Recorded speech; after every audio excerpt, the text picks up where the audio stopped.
we're delighted to have Sarah Alam with us here today. Hi, Sarah. Very nice to meet you virtually. Nice to meet you.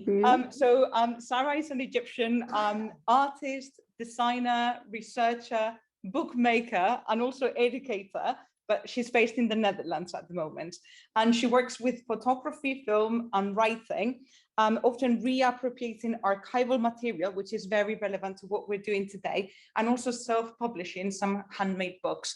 And we're all looking forward to hearing about her work and about the piece of work that she has prepared for us today. I should warn everyone, however, that there will be some human remains in the presentation now. So Sarah, when you share your screen, if you could tick the share audio box, the screen. Yeah, thank you.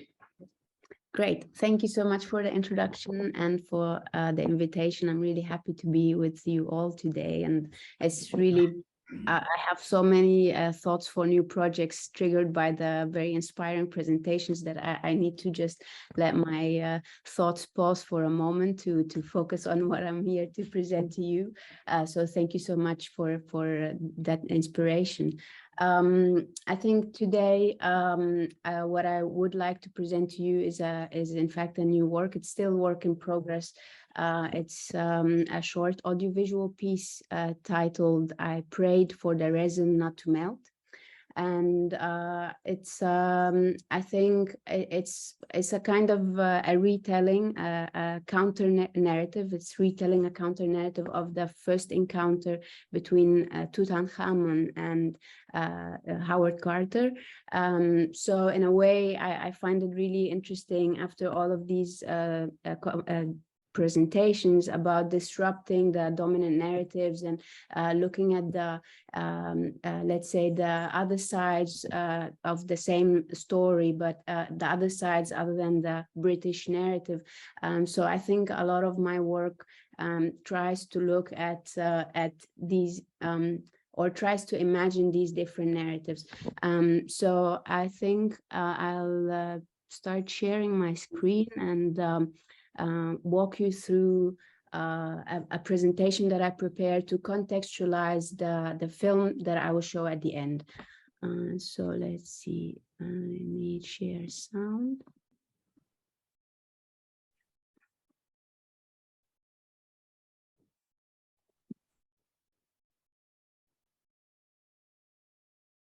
See my screen?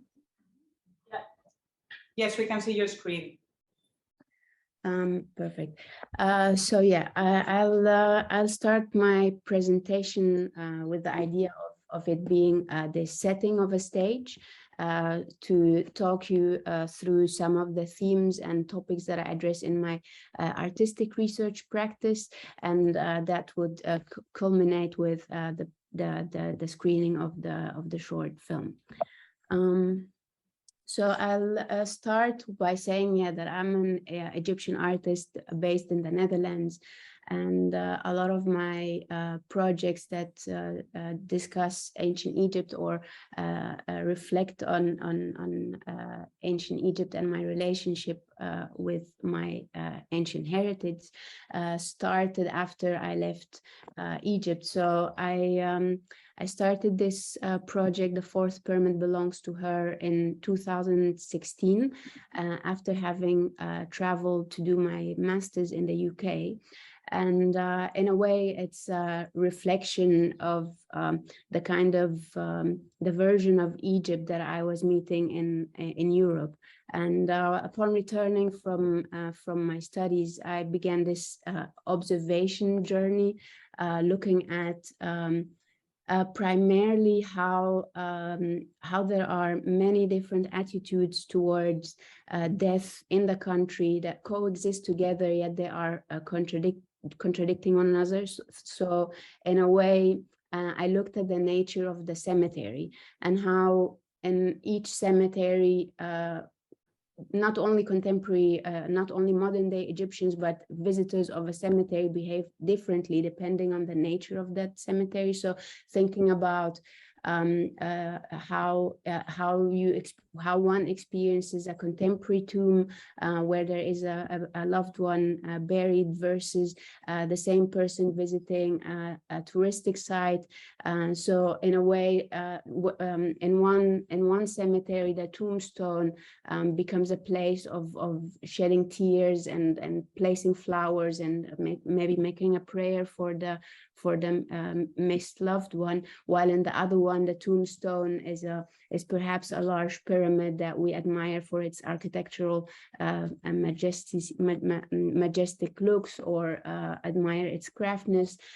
So in a way, this all these different types of cemeteries made me think of Egypt as a country, as a large necropolis of an ancient civilization, and how and I started thinking about how this affects us as Egyptians, our relationship with our ancient ancestors.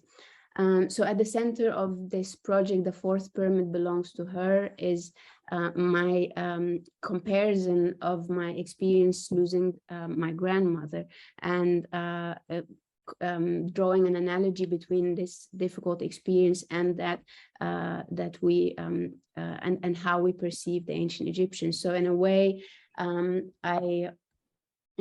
I try to project the mourning practices that are so dominant in contemporary Egypt. I project these experiences onto a relationship that is devoid of emotions between us in general, between the global I and ancient Egyptian remains.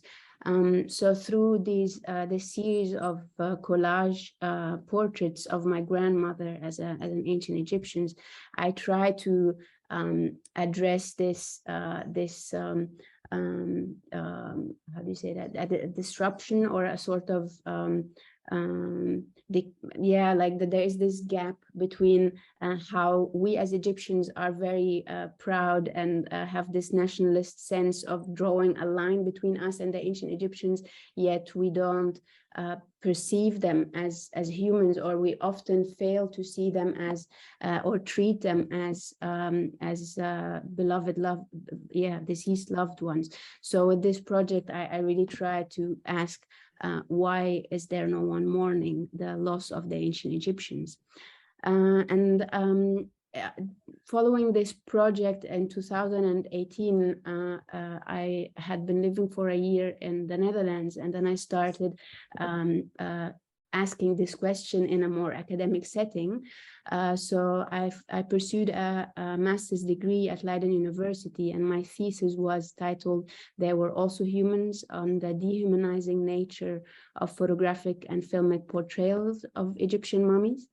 And with this thesis, I really wanted to understand how does the mediated encounter between us and the portrayals of mummies affect how we perceive them, whether there is this connection, an explanation of why we don't really perceive them as human ancestors in different aspects. So the thesis is divided into 3 main chapters. The first chapter looks at the photographic portrayal of the Egyptian mummy, and here I look at non-fictional archaeological photographs of Egyptian mummies. And this chapter looks at how these are considered post-mortem photographs, yet they are treated in a very different way than their peers from the Victorian era. I look at how the archaeological context in which they were made changes how we relate to them as objective, scientifically, faithfully framed objects, and in a way try to draw the connection between this artification and their dehumanization. The second chapter looks at the cinematic portrayals of the mummies, and here I look at the fictional portrayals in feature films dating from early 1932, the first mummy film, reaching until the latest one in 2017. And that chapter talks about why the mummy was a viable candidate for becoming a monster. And it talks about the anxieties between Western modernity and trying to counter or subdue the threat, the permanence, and the permanence, or the how do you say that, like that the mummies are preserved for such a long time. So there is this tension. Of course, there's also the power dynamics between the Western explorer and the ancient silent artifact that is being found. And the last chapter is on spectatorship and how the mummies are portrayed in both photographic representations and cinematic as an exotic, alienated, but mostly female, feminine figure that is consumed by voyeuristic gaze. So this was really my attempt to understand more. And with the first two chapters, I worked on visual essays that accompany these chapters. So the film essay that accompanies the film chapter is called "You Died Again on Screen." And this film essay brings together all these different a collage of different scenes from movies. The prologue starts even earlier than the 1932 film, and it talks about how the revivification or reanimation of the mummy started as an idea that became solidified in the mummy monster genre. And then the film has two chapters, one about the puppet, and this is a selection of movies that portray the mummy as a figure that is revived and has the it's almost pitiful creature that is addicted to a specific potion and has to follow the orders of a master in order to reach the master's plans. And then the second chapter is the beast, and that's when the mummy in the movies gain different attributes. It becomes it is given animalistic features, so it grows, it moves on fours, it loses parts of its linen, so it becomes very disgusting looking. So all these elements that are repeated lead us as viewers to identify with the Western protagonists of these films, and learn that this is how you respond when you see an Egyptian mummy. And the last section of this film, the epilogue, talks about the second death of the mummy on screen, and how we learn that the mummy never shows emotions when it dies. And whether the mummy is set on fire or drowning in boiling waters, there is very little empathy asked from us, because we do not hear the mummy screaming or showing pain. So in that film, I have a voiceover running throughout that addresses the mummy as though the mummies are spectators watching their portrayals. And in a way, this makes the viewer very uncomfortable of their position, because they have to identify with the mummy, and now they see these portrayals and question what would the mummy say if they were to see these fictional imagined portrayals of them coming back to life. And the second visual essay that I made for this thesis is titled "At Last I Hold Your Gaze," and this one responds to the archaeological photographs that are portraying mummies as or human remains as objects. And here I address the systematically decontextualized framing of the mummy to have this kind of very sober, all about measurement, all about faithful recording and documentation of the body as an object. And in a way, I'm really uncomfortable with these photographs, and that's why I was covering them with the linen and covering them also physically with sand to disrupt or to counter this invasiveness and sort of be able to engage with them without duplicating the violence that is shown in them. So with these photographs, I have a monologue written, imagining the voice of the mummy commenting on how they are being treated. So here with this essay, instead of addressing the mummy, we read the mummy's thoughts and how they experience their artification by the hand of the archaeologists or the photographers. And this photographic essay is kind of the starting point, or well, it's a couple of years ago, but it was at the back of my mind as the starting point of the new work that I will show today, which is I prayed for the resin not to melt. So if I may now begin showing the movie. Are you able to follow, and is everything working well? Looks good so far. Looks good. Yes, great. So I'll play the film now.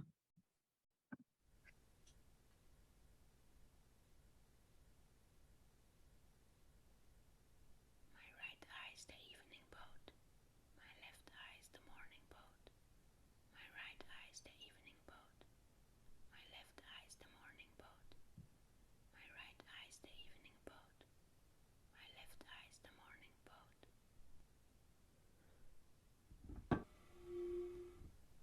I still remember when you first opened my coffin.